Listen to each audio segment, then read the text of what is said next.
Have you experienced that awkward moment? I think we all have as podcast hosts. We have who we think is the perfect guest. We've done our research. We know our stuff. We sent them the questions ahead of time and we think everything is absolutely perfect.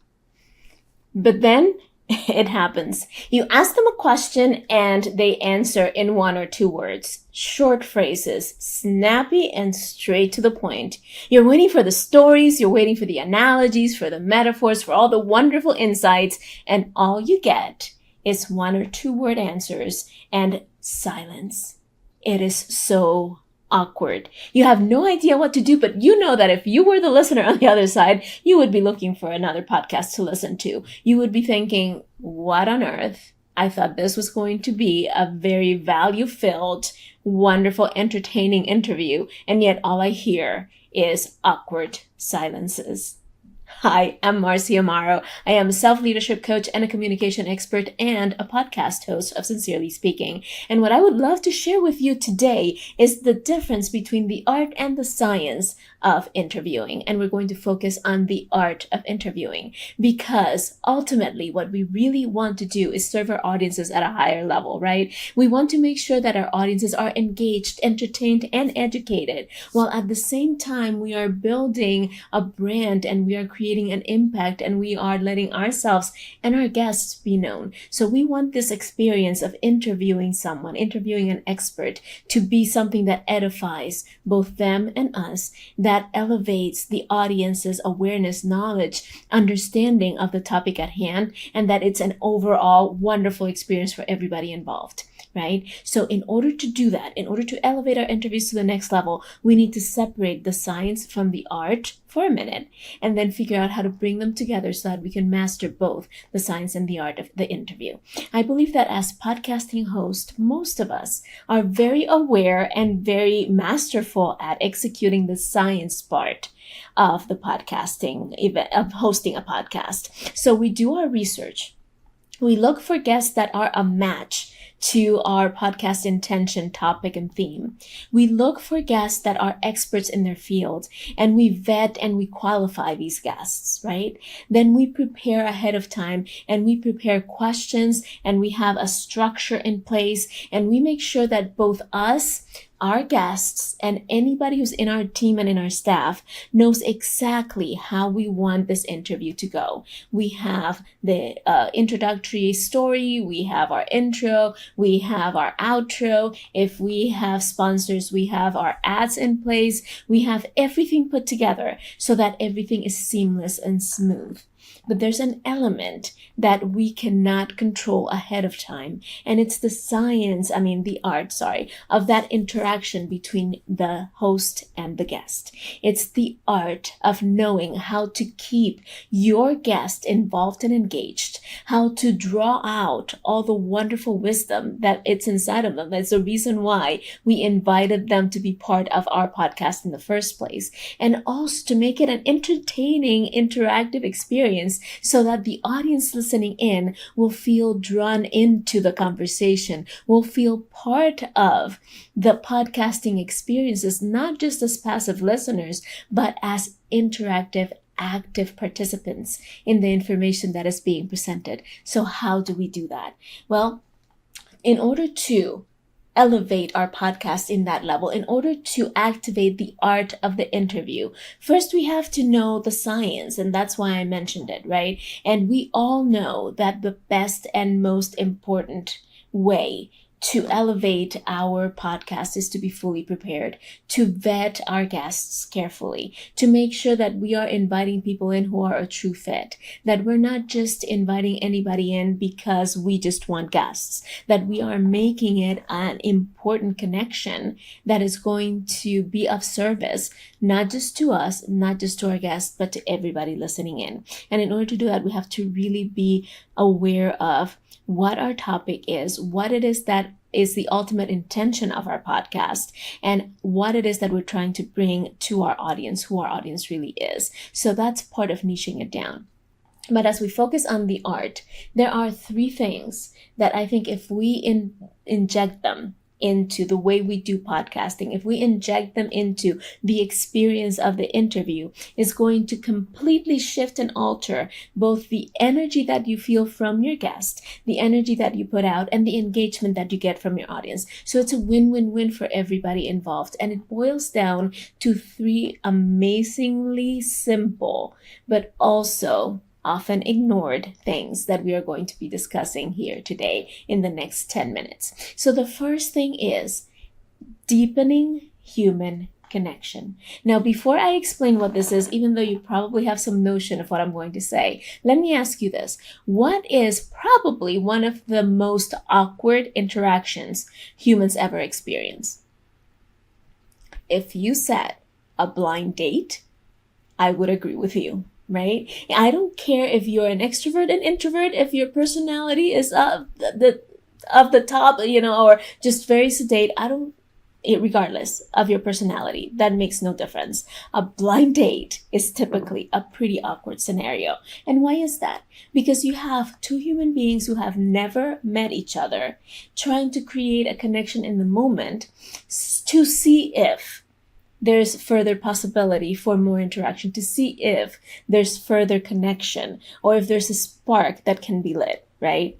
Now, as awkward as first dates can be, when they are blind dates, they are increasingly worse. At least in my experience and in my opinion. Maybe I just had really bad blind dates. I didn't have many. But anyway, that is because you are trying to fit into a first encounter too many expectations that are outside of the scope of just meeting someone for the first time, right?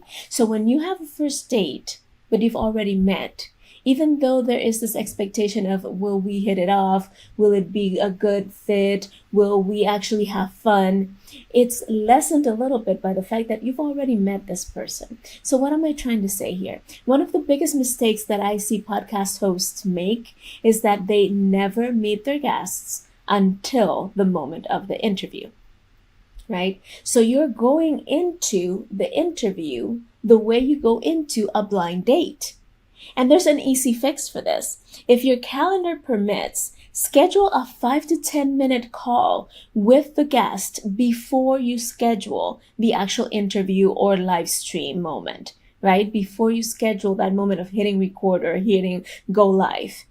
And if you can commit to 5 to 10 minutes before of just interacting, chatting, seeing how you connect, seeing what things you have in common, just being human together, that is going to relieve a lot of the tension, especially if one or both of you tend to be more on the introverted side or more on the shy side of things. This is going to lessen that tension, and it's going to allow you to see how you can connect with each other, to see what kind of chemistry you have, or to build some sort of rapport and chemistry prior to the interview that the audience is going to experience, hear, and see or feel.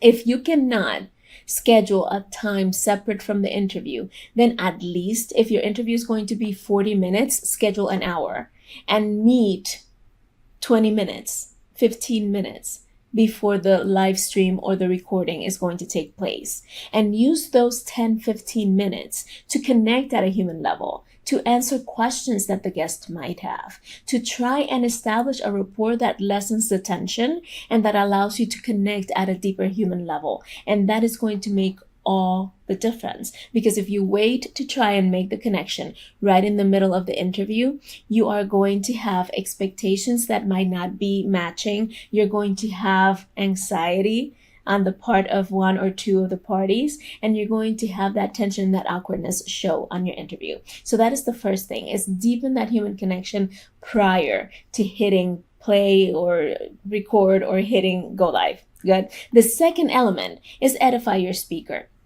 So here is one of the things that we really mess up in when we are executing just the science of the interview. And it's, we come up with a set of questions that are wonderful, amazing questions, but that then make us feel like robotic rattling off, rifling off almost questions, like, right? And the person has not finished answering the question completely when you're already firing off the next question, right? And sometimes those questions are even disjointed from the answer that the person just gave. I've actually witnessed interviews, and I was guilty of this at the beginning of my process, where they ask a question that the person has just finished answering because they're just going through the checklist of the questions that they have in front of them. Now, I think it's important to have a set of go-to questions, right? Like safe questions that you can revert to in case you need more content, in case you're running out of time and you don't know what else, or you're running out of questions, but you still have a lot of time and you don't know what else to say. Having these preset questions is going to help you because it's going to keep you focused on the topic at hand. And sending those questions to the guest, especially if it's a guest that it's not as used to being interviewed, then it's going to help them know more or less what to come to the interview with and how to prepare for the interview. But the more you can be naturally engaged with your guest, it's a conversation. The way I describe my experience in a podcast to my guests is this is a conversation among friends that just happens to be recorded. So if you can make it a conversation, something that's casual, something that is natural, then you're going to allow the experience to be more useful, more helpful, and more productive for everybody involved and more engaging for your audience.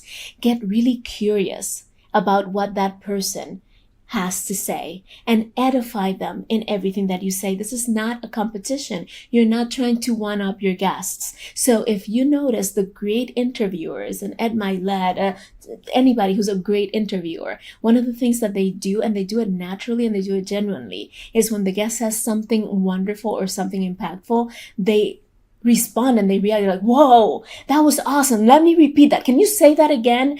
Oh, I hope you're catching this. This is amazing, right? So when you can naturally engage and edify, react naturally, be interested and be curious about what your guest is saying, you're going to automatically elevate the conversation, right? And then the final element is to be fully 100% present in the conversation. The first and most important element of appearing charismatic is to be fully present and focused in the conversation at hand. So if you are 100% focused on listening with curiosity to what that guest is saying, if you are avoiding all other distractions and just being 100% present in the conversation, you're going to allow yourself to react naturally. You're going to allow the conversation to flow. You're going to naturally find yourself asking questions that might be a little bit off of the list that you originally wrote, but that are going to elevate your conversation to a new level. So when you are looking to employ the art of the interview, it boils down to those three things. Create deep human connection. Be really interested in the person and take the time to build that connection and that rapport before you start the interview that is going to be shared with others. Edify the speaker by being fully curious, really interested, and engaging naturally with their content, and be fully 100% present. Now, something that I do that helps me practice so that I'm better at the art of the interview is when I listen on my own to other podcasts, to other interviews. As they are talking, I repeat what I'm hearing. And it sounds ridiculous, but I'm trying to actively listen and speak at the same time. What that does is it elevates my ability, it increases my ability to retain in my working memory the information that is being said, while at the same time preparing to speak. Right? So that is going to help you retain the information that they're saying so that you can ask questions that are more connected to the information they just gave you. And if all else fails, don't be afraid to have a little notepad to jot down keywords that you want to go back to. So I hope this has been helpful. Let's elevate all our podcasting experiences by rising to the art of the interview and not sticking just to the science.